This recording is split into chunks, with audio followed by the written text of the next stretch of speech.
Hello.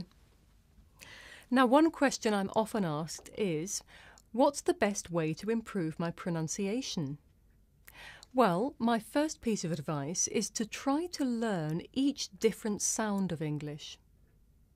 And in order to learn each different sound of English, it's very helpful to learn each different symbol that represents these sounds of English. Why do we need different symbols? Why do we need different symbols? I hear you ask. Well, in writing English we use 26 letters of the alphabet. But there are more than 26 sounds in English.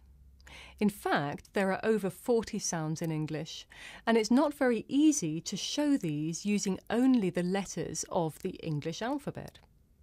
So there's a system which uses a group of symbols. Now, some of these symbols are the same as letters, and some of them are different. You can use the symbols to write out the pronunciation of words, and in many dictionaries for English learners, you will see the pronunciations written out using these special symbols. To show that it is the sounds which have been written and not the letters, the transcriptions are written between slashes. For example, the pronunciation of the word pet is written like this. In this example, the sound symbols look exactly the same as the letters.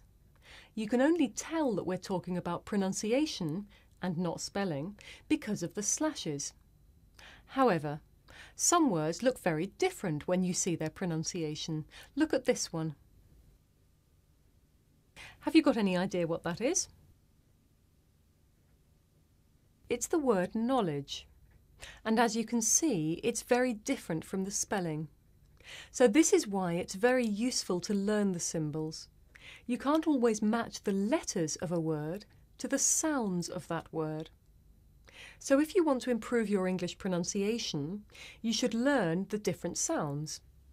And if you want to learn the different sounds, you should learn the symbols. And here's some good news. If you know the symbols and the sounds, you'll be able to use many dictionaries to find the pronunciation of any word in English. And you won't even need a teacher. So to help you learn the symbols and sounds, why not watch my videos here? Good luck and happy speaking!